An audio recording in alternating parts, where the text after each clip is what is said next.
Hi, my name is Shelley. Welcome to another tutorial with No Sew Crafts. Today I'm going to show you what you get in a Quilt Magic kit and how you work it. You get your board, your foam board, with whatever design you choose already pre-cut into it.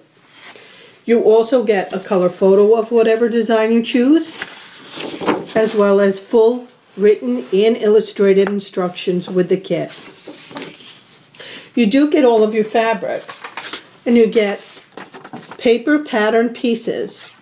Most of the kits do tell you on the pattern pieces which fabric it's going to be cut from. As you can see, this is telling me that these pieces are going to be cut by my print fabric. You also get all of your fabric, and you get a fabric by number diagram. This diagram is numbered, correlates with all the pattern pieces so that you know where to place the fabric. That may sound a little confusing, but it's as simple as this. You're going to take your pattern and you're going to cut it out. You're then going to look at your diagram or at your color photo to see what fabric you're going to cut the pieces from. I work with one piece of fabric at a time, and I trace on the wrong side of the fabric. By tracing on the wrong side of the fabric, this means that I must place the pattern piece upside down, face down on the fabric as I trace it. I choose to trace. You may also pin your fabric. I recommend you pin on the edges so that when you do tuck, none of those little pinholes show. Once I've traced the pattern piece onto my fabric, you can see that I write the number of the pattern piece on the fabric itself, so that when I get to this piece, I'm going to know just where to tuck it. This, as you can see, is pattern piece number 10 that I've cut from my purple fabric. I'm now going to look at my diagram, and I see that pattern piece 10 goes right here.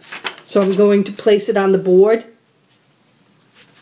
I'm going to center the foam beneath it as well as I can, and I'm going to begin to tuck. I'm going to peek underneath to make sure I'm in that right line, and I'm going to follow it along and tuck a little bit.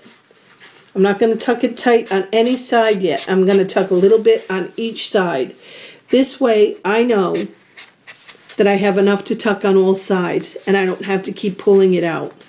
I do peek underneath just to make sure there's no small spots that I'm covering over with this fabric, because that does happen on occasion. The fabric is so much larger that sometimes it can cover another entire piece of foam that should be with another kind of fabric. So you do have to watch what you're doing. As you can see now, I have tucked this only part way, but I know that I have something to tuck on all the edges of this piece. So once I know that, I'm going to go ahead and tuck. I do hold a finger usually on the fabric. Sometimes when you tuck in one side, it's tempted to pop out the other side. By holding just a finger lightly on it, it prevents it from popping back out.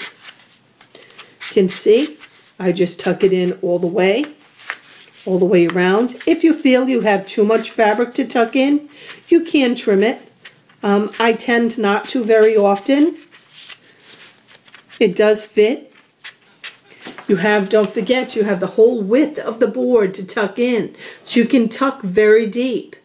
And the tucking tool that we sell for $4 each, as you can see, prevents it. It stops right here. It prevents it from going directly through the board. So you'll never go right through unless you're really shoving it in. And that should never be necessary if you're in the laser cut lines. It actually slides in pretty easily. I'm satisfied with the way it's tucked. It looks neat and clean to me. And it's as easy as that. I traced, I cut, and I tucked.